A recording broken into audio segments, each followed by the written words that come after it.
நீங்கள் பார்த்து கொண்டிருப்பது உங்கள் ஜாஷ்வா டிவி. சகல ஜனங்களுக்கும் நற்செய்தி.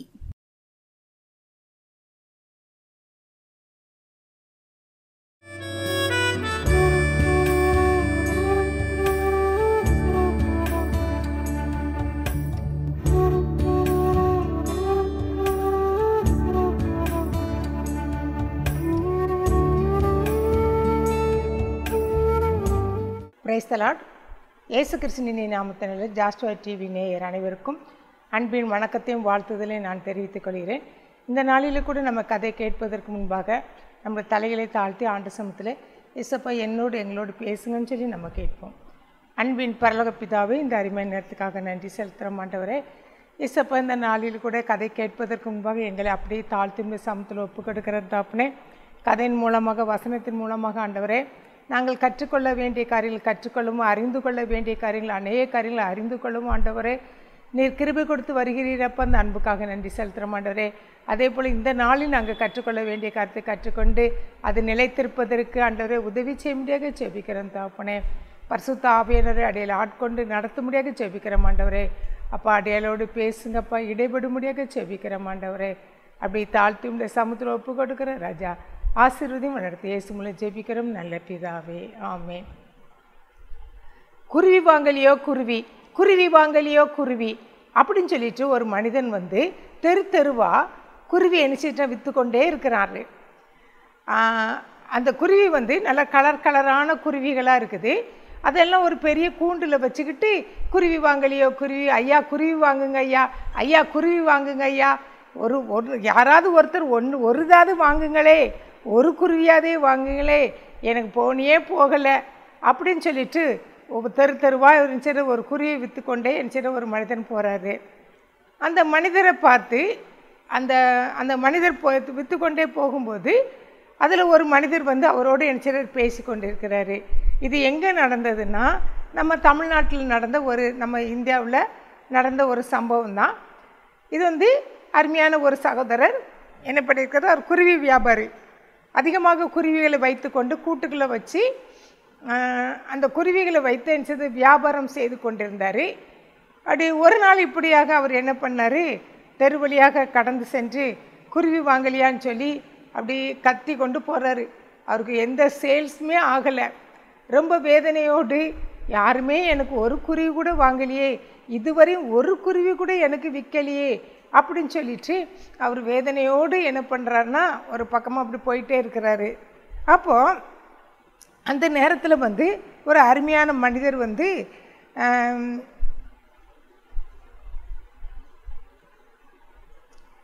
ஒரு மனிதர் அந்த வழியாக போகிறாரு. அப்போ அந்த மனிதரை பார்த்த உடனே இந்த குருவி வியாபாரி அந்த மனிதர்கிட்ட போய், ஐயா ஒன்றே ஒன்று வாங்குங்களே ஐயா, எனக்கு இதுவரையும் ஒரு குருவி கூட எனக்கு என்ன செய்யலை, விற்கலையே, தயவுசெய்து நீங்கள் ஒன்றே ஒன்று அப்படின்னு சொல்லி அந்த மனிதர்கிட்ட கெஞ்சி, தயவுசெய்து ஒன்றாவது நீங்கள் வாங்குங்களேன்னு சொல்லிட்டு அப்படி சொல்கிறாரு. சொன்ன உடனே அந்த வந்தவர், வழிபோக்கராக வந்தவர், அவர் கெஞ்சிட பார்த்து அவருக்கு பாவமாக இருக்குது. உடனே என்ன பண்ணுறாரு, அந்த இதை வந்து ஒவ்வொரு குருவியாக தொட்டு என்ன செய்கிறாரு பார்க்குறாரு. அது அழகாக பட்டு போல் ரொம்ப அழகாக இருக்குதே அப்படின்னு சொல்லிட்டு இவர் கையை உள்ளே விட்ட உடனே அது கீச்சுன்னு சத்தம் விட்டு அங்கே இங்கேயும் எணிச்சிது ஓடிக்கொண்டே இருக்குது. இதெல்லாம் அவர் பார்த்து கொண்டே இருக்கிறாரு. அப்போது இதை பார்த்த உடனே அவர் கண்கள் வந்து கலங்குது. ஏன்னா இப்படி கூட்டில் அடைக்கப்பட்டிருக்குதே, இது வந்து என்ன செய்யணும், பாடி பறந்து போகிற ஒரு பறவை. ஆனால் இன்றைக்கி அது என்னப்பட்டிருக்கு, கூட்டில் அடைக்கப்பட்டிருக்குதே, அது விற்பனைக்காக வந்திருக்கிறதே அப்படின்னு சொல்லிட்டு அவர் கண்கள் கலங்கி கொண்டிருக்குது. அப்போ அவர் சொல்கிறாரு, இந்த மனிதர் வந்து வியாபாரி சொல்கிறாரு, அரை ரூபாய்க்கு நீங்கள் ஒன்று வாங்கிக்கோங்களே, இதை வளர்த்து பாருங்கள், எவ்வளோ உங்களுக்கு ஆசீர்வாதம், இது உங்கள் வீட்டுக்கு வந்தாலே ரொம்ப ஆசீர்வாதம் அப்படின்னு சொல்லிட்டு மறுபடியுமாக அது எவ்வளோ அழகாக இருக்குது பாருங்களேன், உங்கள் பிள்ளைகளுக்கு என்னச்சு இன்ட்ரெஸ்ட்டாக அதை என்னச்சவங்க வளர்ப்பாங்க. நீங்கள் இதுக்கெல்லாம் ரொம்ப செலவு கிடையாது, கொஞ்சம் தானியங்கள் நீங்கள் வீட்டில் பொங்குற அரிசியில் கொஞ்சம் போட்டால் கூட போதும், அதனால் நீங்கள் இதை எடுத்துக்கொண்டு போங்க அப்படின்னு சொல்கிறாரு. உடனே இவர் அதை பார்த்துக்கிட்டே இருக்கிறாரு. பார்த்துட்டே இருந்தவருக்கு அவர்கிட்ட கேட்குறாரு, இதில் எவ்வளோ குருவி இருக்குது அப்படின்னு சொல்லி கேட்குறாரு. அப்போ அதுக்கு அவர் சொல்கிறாரு, சாமி இது 100 குருவிக்கு மேலே இதில் இருக்குது அப்படின்னு சொல்லிட்டு அவர் என்ன சொல்கிறாரு. சொல்லிவிட்டு உங்களுக்கு அவன் சொல்கிறாரு, அவர் கேட்ட உடனே அவர் சொல்கிறாரு, நான் இதில் உங்களுக்கு ஒரு 5 குருவி தாரேன், நீங்கள் வாங்கிக்கோங்களேன் அப்படின்னு சொல்லிட்டு சொல்கிறாரு. ஏன்னா ₹1/2 ஒரு குருவி, ₹1/2 ஒரு குருவி, அதனால் நீங்கள் 5 இது என்ன செய்யுங்க வாங்கிக்கிடுங்க அப்படின்னு சொல்லிட்டு என்ன செய்கிறாரு சொல்கிறாரு. அப்போ அவர் அந்த வந்தவர் அவர் பார்க்குறாரு, தன் மடியில் பார்க்கும்போது அவர் நிறைய நூல்கள் படிக்கிறதுக்குன்னு சொல்லி புக்ஸ் வாங்குறதுக்காக கையில் ரூபாய் கொண்டுட்டு போன ஒரு ஆள். அவர் ஒரு பக்கம் அவர் யோசிக்கிறாரு, அந்த புக்ஸ் வாங்கவா இல்லைன்னா அந்த குருவியை வாங்கவா, எதை வாங்கணும்னு எனக்கு தெரியலையே அப்படின்னு சொல்லி பலவாறாக யோசிச்சுக்கிட்டே இருக்கிறாரு. அதை வாங்குறதுக்கு தான் என் கையில் என்ன வச்சுருக்கிறேன், அந்த ரூபா இருக்குது. ஆனால் இப்போ இதை வாங்கினா, இந்த குருவியை வாங்கினா அந்த புக்ஸ் என்ன செய்ய முடியாது, வாங்க முடியாது அப்படின்னு சொல்லிட்டு கொஞ்சம் யோசித்தவராக அவர் என்ன பண்ணார், ஒன்று அந்த வியாபாரிட்டம், சரி நீங்கள் நான் இதை இப்படியே நான் என்ன செய்கிறேன், அந்த கூடோடு இந்த குருவியை நான் நினச்சிட்டு வாங்கிடுறேன் அப்படின்னு சொன்னேன்னே அந்த விற்பனையாளருக்கு ஒரு பயங்கர ஷாக் ஆயிடுச்சு. அவன் ஒவ்வொருத்தர்கிட்டையும் ஒரு குருவி வாங்கிடுங்களேன், 5 குருவி வாங்கிடுங்களேன்னு அப்படி கெஞ்சி கேட்டவன் இப்போ இவர் சொன்ன உடனே எனக்கு இந்த கூண்டோடு அந்த குருவியை எனக்கு தா அப்படின்னு சொல்லிட்டு அவருக்கு ஒரு பயங்கர ஆச்சரியம், அவருக்கு ஒரு மயக்கமே வந்துவிடும் போல இருக்குது. அந்த அளவுக்கு அவர் இறுதி அவ்வளோ சந்தோஷம் அவருக்கு. என்னது யாராவது 1-2 வாங்குவாங்க, இவர் எல்லா குருவியும் கேட்குறாரு, அது கூட்டோடு கேட்குறாரு அப்படின்னு சொல்லிட்டு ஒன்று அவருக்கு ரொம்ப சந்தோஷம். உடனே ஐயா அந்த பிடிங்க ஐயா, எனக்கு பிடிங்க ஐயா அப்படின்னு சொல்லிட்டு ஒன்று சொன்னோன்னு அவர் அவ்வளோ குருவியும் வாங்குறாரு. வாங்கிட்டு அவர் கையில் என்ன செய்கிறாரு, அவ்வளோ வரையும் என்ன செய்கிறாரு, அந்த என்ன செய்யுது அந்த குருவி அவ்வளோ என்ன செய்கிறாரு கொடுக்குறாரு. ஏன்னா இவருக்கு ரொம்ப சந்தோஷம். ஒரு நாள் முழுவதும் அவர் காலையில் இருந்து 8 மணி வரையும் விற்றாங்க கூட ஒரு 8 குருவி கூட அவருக்கு என்ன செய்யாது, விற்காது. இவர் ஒரே நேரத்தில் இவர் நம்மளுக்கு அவ்வளோ குருவியும் கேட்குறாரே அப்படின்னு சொல்லிட்டு ஒருவேளை இவருக்கு பைத்தியமாக இருக்குமோ, ஏன் இப்படி கேட்குறாரு அப்படின்னு சொல்லிட்டு அவர் அப்படி நினச்சிக்கிட்டு அந்த குருவியெல்லாம் கொடுத்துட்டு அவர் கொடுத்த பணத்தை வாங்கி தம் மடியில் இவர் என்ன செய்கிறார் கட்டுறாரு. கட்டிட்டு 5-6 முடிப்பு போட்டு அந்த குருவியெல்லாம் அவர்கிட்ட என்ன செய்கிறாரு கொடுக்குறாரு. கொடுத்த நேரத்துக்கு கொடுத்து முடித்த உடனே அவர் பார்த்துக்கிட்டே இருக்கிறாரு.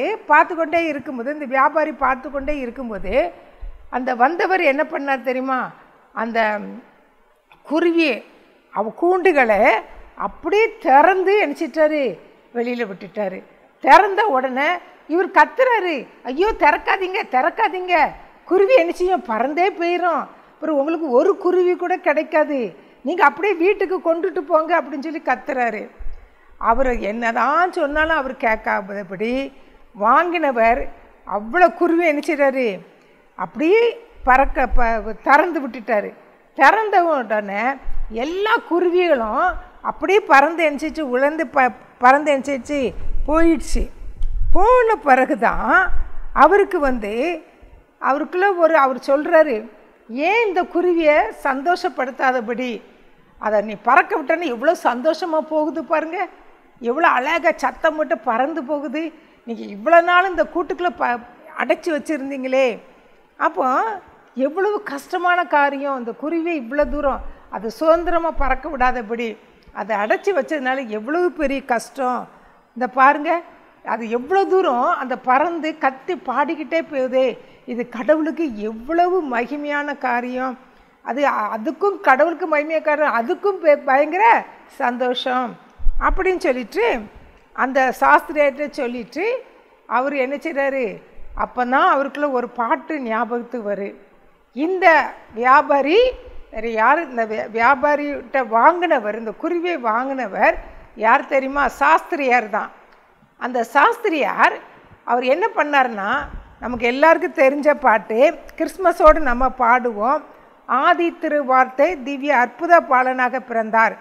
அந்த பாட்டை அவர் எழுதி கொண்டிருக்கிறாரு. எழுதி கொண்டிருக்கும்போது அதுக்கு பின்னாடி அந்த பாட்டை பாடிட்டு அதை யோசித்து கொண்டே இருக்கிறாரு. அந்த பாட்டுக்கு இந்த வரிக்கு அப்புறம் என்ன எழுதலாம் அப்படின்னு சொல்லிட்டு எண்ணிக்கொண்டிருக்கும் போது தான் சொல்லி கொண்டிருக்கும் போது தான் அப்படி நினச்சிட்டு அந்த பாட்டை எப்படி எழுதலாம், இதுக்கப்புறம் என்ன வரி வரும்னு சொல்லிட்டு பாட்டை பாடிட்டு அவர் கடந்து போகும்போது தான் இந்த வியாபாரியை சந்திக்கிறாரு. இந்த வியாபாரி கிட்ட கொஞ்ச நேரம் பேசி இப்போ அந்த ஃபுல் பணத்தையும் வாங்கி அது பறக்க விட்ட பிறகு தான் அவருக்கு அடுத்த அப்படிக்குரிய அந்த லைன், அந்த வரிகளாம் அவருக்கு என்ன செய்து வருது. அது என்ன வரிகள்னா, தாம் தாம் தன்னர வண்ணர தீம் தீம் தீமையகற்றிட சங்கீர்த சங்கீர்த சங்கீர்த சந்தோஷம் என சோபனம் பாடவே இங்கீர்த இங்கீர்த இங்கீர்த நமது இருதயத்திலும் எங்கும் நிறைந்திட. இந்த பாட்டோட இந்த குருவியை பறக்க விட்ட உடனே இந்த வரிகள் அவருக்குள்ள ஆண்டு பாடலை ஏற்றுவதற்கு ஆண்டு என்ன செய்தார், உதவி செய்தார்.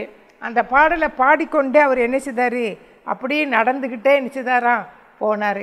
இன்றைக்கு இப்படியாக இந்த பாடலை நமக்கு ஆண்டு பிறப்பின் பண்டிகையின் நிமித்தமாக பாடல் பிறந்த கதை.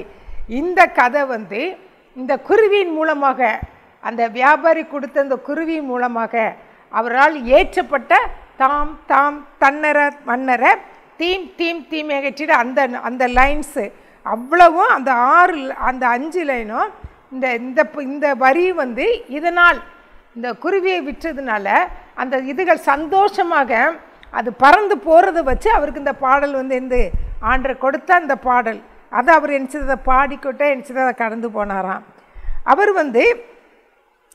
அவர் தான் தஞ்சாவூரில் உள்ள வேதநாயக சாஸ்திரியார். அவர் நம்ம திருநெல்வேலி மாவட்டத்தில் 1774ஆம் ஆண்டு என்ன செய்தாராம், பிறந்தாராம். அவர் இறந்தது 24/1 ஜனவரி மாதம் 24ஆம் தேதி 1864ஆம் ஆண்டு அவர் என்ன செய்தாராம், அவர் இறந்து போனாராம். இந்த உலகத்தை விட்டு ஆண்டு சமூகத்தில் ஆண்டவருக்காக இயேசுவுக்காக தன்னுடைய டேலண்ட் எல்லாம் அந்த பாடுவதில் அவர் இயேசுவின் நாமத்தை பறைசாற்றுவதில் அவர் சிறந்த மனிதனாக திகழ்ந்து அவர் என்ன செய்தாராம், பூலோகம் அந்த பரலோகம் என்ன செய்தாராம், அடைந்தாராம். பாருங்க, இந்த நாட்களில் இவர் தன்னுடைய அந்த அடிமைப்பட்ட சூழ்நிலை காணப்பட்ட இந்த நாளில் நம்ம பார்க்கும்போது அடிமைப்பட்ட காரியம், அந்த குருவிகள் அந்த வியாபாரியின் கையில் கூட்டில் அடைப்பட்ட காரியத்தை நம்ம என்ன செய்கிறோம், இந்த கதையின் மூலமாக நம்ம அறிந்து கொள்கிறோம். அப்போ அடைப்பட்ட ஒரு வாழ்க்கை, இந்த நாளில் நம்ம கற்றுக்கொள்ள வேண்டிய காரியம் ஆண்டவர் நம்மளோடு பேசுகின்ற காரியம் என்னவென்றால், அடைப்பட்ட ஒரு வாழ்க்கை. எத்தனையோ பேர் இந்த ஒரு கூண்டு கிளியாக உலகத்தில் அடைப்பட்டு என்ன செய்கிறாங்க, கிடக்கிறாங்க. உலகத்தில் சுதந்திரமாக தெரியாதபடி ஒரு கூட்டுக்குள்ளே இல்லைன்னா வீட்டுக்குள்ளே அடைக்கப்பட்ட ஒரு வாழ்க்கை வாழ்ந்து கொண்டிருக்கிறாங்க. ஒருவேளை ஒரு தன்னுடைய பாவத்தினால ஒரு வாழ்ந்த வாழ்க்கை தவறு செய்து விட்டோமே, அதனால் வீட்டை விட்டு வெளியில் வர முடியாதபடி வீட்டுக்குள்ளேயே அடைப்பட்டு என்ன செய்வாங்க, கிடப்பாங்க. வெட்கப்பட்டு நான் இந்த காரியத்தை, தவறான காரியத்தை செய்துட்டேனே, இந்த பொல்லாத காரியத்தை நான் செய்துட்டேனே, யாருக்கும் பிரியமில்லாத காரியத்தை செய்துட்டேனே, கடவுளுக்கு பிரியமில்லாத காரியத்தை செய்து விட்டேனே அப்படின்னு சொல்லிட்டு ஒரு அடைப்பட்ட வாழ்க்கை, ஒரு அடைக்கப்பட்ட வாழ்க்கை. அது வீடாக இருக்கலாம், இல்லைன்னா சில பேர் தவறு செய்து ஏதாவது குற்றம் செய்திருவாங்க. ஒருவேளை களவு செய்திருக்கலாம், இல்லைன்னா குடும்பத்தில் ஒருவேளை குடிச்சு, இல்லைன்னா அதனால் அவங்க கோபத்தினால பல காரியங்களை செய்திருக்கலாம். அதனால் பிடிபட்டு சிறையில் அடையப்பட்டிருப்பாங்க, குற்றம் பண்ணி அடைக்கப்பட்டிருப்பாங்க. சில பேர் குற்றம் செய்யாமலே அடைப்பட்டிருப்பாங்க. எப்படின்னா ஊழியத்து நிமித்தம், ஆண்டோடைய வார்த்தை சொல்லுற நிமித்தம் என்ன பண்ணியிருப்பாங்கன்னா அடைக்கப்பட்டிருப்பாங்க. அந்த சூழ்நிலையில் குற்றம் செய்தவர்களும் அங்கே என்ன செய்வாங்க, உள்ளே இருப்பாங்க. குற்றம் செய்யாதவர்களும் அடைக்கப்பட்டிருப்பாங்க. இப்போ 2 பேருடைய வாழ்க்கையை நம்ம பார்க்கும்போது குற்றம் செய்தவர்கள் ஒரு பக்கம் இருப்பாங்க, குற்றம் செய்யாதவர்களும் அதே இதில் தான் அவங்க என்ன செய்யிருப்பாங்க, அடைக்கப்பட்டிருப்பாங்க. அந்த அடைக்கப்பட்ட இந்த சூழ்நிலையில் அவங்க குற்றம் செய்தவங்க என்ன நினைப்பாங்க, நமக்கு கிடைக்க வேண்டிய தண்டனை கிடைச்சிடுச்சு, நம்ம அடைக்கப்பட்டிருக்கோம் அப்படின்னு சொல்லி அந்த அடைப்பட்ட காரியத்தில் அப்படியே சமாதானம் அப்படியே அமைதியாக இருப்பாங்க. ஆனால் ஒரு குற்றமும் செய்யாத அவங்க அடைக்கப்பட்டிருக்கும் போது நான் எப்போது இந்த இடத்த விட்டு நான் வெளியில் வருவேன், நான் சுதந்திரமாக திரிவேன் அப்படின்னு சொல்லிட்டு என்னுடைய காரியம் நியாயத்துக்கு வரட்டும் அப்படின்னு சொல்லிட்டு எவ்வளோ தூரம் அவங்க என்ன செய்வாங்க, கஷ்டத்தோடு மன பாரத்தோடு அந்த தண்டனையை அவங்க என்ன செய்யிருப்பாங்க, தண்டனை அனுபவித்து கொண்டிருப்பாங்க. அடைபட்ட வாழ்க்கை, ஒரு அடைபட்ட வாழ்க்கை காணப்படுவாங்க. எந்த நாள் அதை திறக்கிறவர் யார் தான், ஆண்டவருக்காக உண்மையோடு உத்தமத்தோடு செயல்படும்போது அந்த உண்மை வெளிப்படும்போது ஆண்டவருடைய இயேசுவின் மூலமாக அவங்க வாசல் என்ன செய்யும், திறக்கப்பட்ட உடனே அவங்க என்ன செய்வாங்க, சுதந்திரமாக வெளியில் தெரிவாங்க. ஆனால் தவறு செய்தவங்களுடைய வாழ்க்கையை பார்க்கும்போது அந்த இடத்த விட்டு அவங்களால என்ன செய்ய முடியாது, வெளியில் வர முடியாது. குற்றம் செய்தவர்கள் ஒரு நாளும் அவங்கள என்ன ஃப்ரீயாக என்ன வெளியில் தெரிய முடியாது. அதே போல் அவங்களுடைய மனமும் என்ன செய்யிருக்கும், அடைக்கப்பட்டிருக்கும். இருதய கடினத்தினால இருதயம் என்ன செய்யிருக்கும், அடைக்கப்பட்டது. அவன் என்ன செய்ய மாட்டான், ஆண்டவருக்குன்னு சொல்லி தன்னுடைய இருதயத்தை அவன் என்ன செய்ய மாட்டான், திறக்க மாட்டான். ஏன்னா பல பாவங்கள் செய்து பல தவறுகள் செய்து தன்னுடைய இருதயத்தை என்ன செய்வான், கடினப்பட்டு அடைக்கப்பட்டு என்ன சூழ்நிலை காணப்படுவான். என்றைக்கு இயேசுப்பாவை உள்ளத்தில் ஏற்றுக்கொள்கிறானோ, இயேசுவேன்னு சொல்லி அவரை நோக்கி பார்க்கிறானோ, அப்போ அவனுடைய அடைப்பட்ட இருதயம் என்ன செய்யும், திறந்து கொடுக்கும். ஏசப்பா உள்ளத்தில் என்ன செய்வாங்க, நுழைந்து அவன் உள்ளத்தில் வாசம் பண்ணி அவனை என்ன செய்வாங்க, சந்தோஷத்தோடு சமாதானத்தோடு உலகத்தில் வெளியில் வருவதற்கு ஆண்டவர் உதவி செய்வார். என்றைக்கு ஆண்டரை நோக்கி பார்க்கிறானோ அன்றைக்கு அவனுக்கு ஒரு விடுதலை, அந்த அடைப்பட்ட காரியம் அவனுக்கு என்ன திறக்கப்படுது. இந்த நாட்கள் எத்தனையோ வாலிப உள்ளங்கள் தவறுகள் செய்து கொண்டு வெளியில் வர முடியாதபடி, வெளியில் தன்னுடைய முகத்தை வெளியில் காட்டாதபடி தவறுக்கு மேல் தவறு செய்து கொண்டு சில பேர் என்ன பண்ணுவாங்கன்னா, தவறு செய்தாலும் தன் பாவங்களை மறைக்கிறவன் வாழ்வடைய மாட்டான், அவங்களை அறிக்கை செய்து விட்டு விடுகிறவனோ இரக்கம் பெறுவான். அப்போ பாவத்தை அறிக்கையிடாதபடி நிறைய பேர் என்ன செய்வாங்க தெரியுமா, தான் ஒரு குற்றமே செய்யலை, அங்கே களவு பண்ணியிருப்பாங்க, அடுத்தாப்புல போய் பெரிய கொலையே பண்ணியிருப்பாங்க, ஆனால் தான் செய்தது தவறு இல்லை அப்படின்னு சொல்லிட்டு இருதய கடினத்தோடு என்ன செய்வாங்க, வாழ்ந்து திரிந்து கொண்டிருப்பாங்க.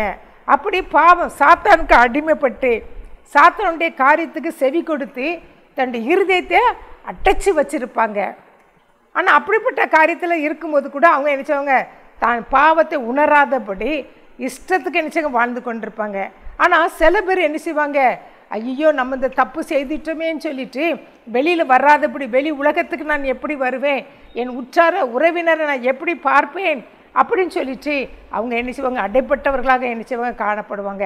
இப்படிப்பட்ட வாழ்க்கை வாழ்கின்றவர் ஒவ்வொரு உள்ளத்திலும் இயேசு கிறிஸ்து உங்கள் சொந்த ரட்சகராக ஏற்றுக்கொள்ளும்போது, அவருடைய பிள்ளைகளாக நீங்கள் மாறும்போது அடைப்பட்ட உங்களுடைய இருதயங்கள், உங்களுடைய மனங்கள் எல்லாம் திறக்கப்பட்டு நீங்கள் என்ன செய்வீங்க, ஃப்ரீயாக சுதந்திரமாக ஆண்டு கொடுத்த ரட்சிப்பை அனுபவித்த பிறகு அது ஒரு பெரிய சந்தோஷம் சமாதானம் கிடைக்கும்.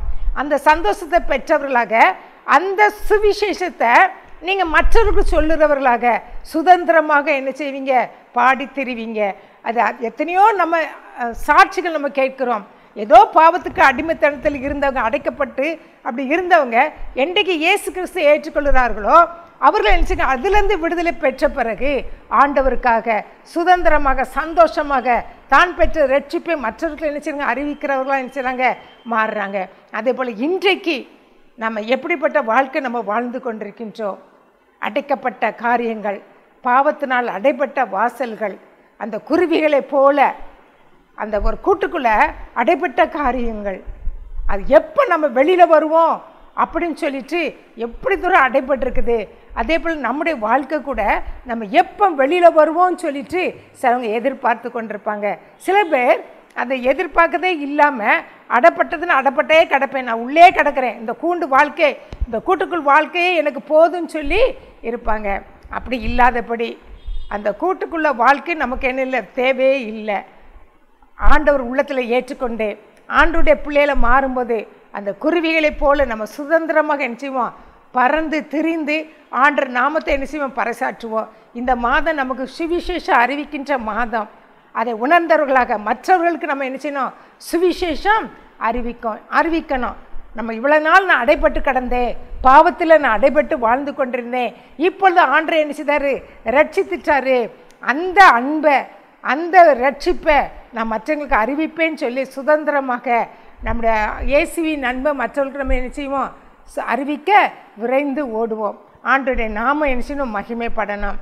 அப்படி கண்களை மூடி ஆண்டவர் சமூகத்தில், ஏசப்பா இந்த நாளில் கதையின் மூலமாக எங்களோடு பேசினீங்கப்பா, அந்த அன்புக்காக நன்றி செலுத்துகிற மாட்டாரு. ஒரு அடைக்கப்பட்ட காரியம் ராஜா, எதுலெல்லாம் நாங்கள் அடைப்பட்டிருக்கிறோமோ ராஜா, அந்த அடைக்கப்பட்ட வாசல்கள் ஏசப்பா நீங்கள் உள்ளே வந்தால் தான் அது திறக்க முடியும்.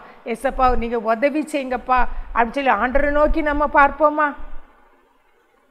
இயேசுவே என் உள்ளத்தில் வாங்கப்பா, நான் உம்முடைய பிள்ளைப்பா, என் உள்ளத்தில் நீ வரும்போது நான் இந்தந்த பாவத்துக்கெல்லாம் நான் அடைக்கப்பட்டு காணப்படுகிறேனே, இதுலேருந்து எனக்கு வெளியில் வர முடியலையே, இதுலேருந்து எனக்கு விடுதலை இல்லையே அப்படின்னு சொல்லிட்டு யாரெல்லாம் இந்த நாட்களில் உணர்வடைந்து இருக்கிறீர்களோ, ஒரு வாலிப மகனாக இருக்கலாம், மகளாக இருக்கலாம், இல்லைன்னா ஏதோ ஒரு பாவத்துக்குள்ள அடைப்பட்டு அடிமைப்பட்டு கிடைக்கின்ற ஒரு பெரியவராக இருக்கலாம், திருமணமாகி அவர்களும் அப்படிப்பட்ட பாவத்தில் நம்ம என்ன விழுந்து போய் கிடக்கலாம், அடைக்கப்பட்டு கிடக்கலாம். அது யாராக இருந்தாலும் இந்த நாளில் ஏசப்பா ஏன் உள்ளத்தில் பேசுங்கப்பா, ஏன் உள்ளத்தில் வாங்கப்பா, நான் இந்தந்த பாவத்துக்கு நான் அடைக்கப்பட்டிருக்கிறேன் ராஜா, பாவத்துக்கு அந்த சாத்தானுக்கு நான் அடிமையாக அடைக்கப்பட்டு கிடைக்கிறேன் தகப்பனே, எனக்கு விடுதலை தாங்கன்னு சொல்லி கேளுங்க. இந்த சுவிசேஷ மாதம் இதில் நான் ஊழியம் செய்வதற்கு அந்த ரட்சிப்பை பெற்றவனாக, அதில் விடுதலை பெற்றவனாக நான் இயேசுவின் நாமத்தை நான் அறிவிக்க போவேன்னு சொல்லி தீர்மானம் எடுங்க. அது எந்த பாவமாக இருந்தாலும், ஒரு கொலை குற்றமாக இருந்தாலும், எப்பேற்பட்ட சிறிய பாவனாலும் பெரிய பாவனாலும் அதை விடுதலையாக்குறவர் இயேசு மாத்திரமே. இந்த நாட்கள் தீர்மானம் எடுப்போம். ஒரு நம்ம பழைய பாவமாக இருக்கலாம், இதிலேருந்து ஏசப்பா எனக்கு விடுதலை கொடுத்தாங்க அப்படி சொல்லிட்டு இந்த மாதத்தில் நம்ம ஆண்டவரை பற்றி மற்றவர்களுக்கு என்ன செய்வோம், அறிவிக்க விரைந்து ஓடுவோம். அன்பின் பரலோக பிதாவே, இந்த அருமை நேரத்துக்காக நன்றி செலுத்துகிறோம் ஐயா. இந்த நாளில் எங்களோடு பேசின கதையின் மூலமாக நாங்கள் கற்றுக்கொள்ள வேண்டிய காரியத்தை கற்றுக்கொள்வதற்கு உதவி செய்திருப்பா, அந்த அன்புக்காக நன்றி செலுத்துகிறோம் தகப்பனே. ஏசப்பா நீர் இதை கதையின் மூலமாக ஆண்டவர் தீர்மானம் எடுத்தவர்கள் தீர்மானத்தின்படி நடந்த ஆண்டவரே, சுவிசேஷம் அறிவிக்கிறவர்களாக ஆண்டவரே தன்னுடைய பணியை செய்வதற்கு கிருபை தாங்க ராஜா. ஆசீர்வதியும் வளர்த்து இயேசு மூலம் ஜெபிக்கிறோம் நல்ல பிதாவே, ஆமென்.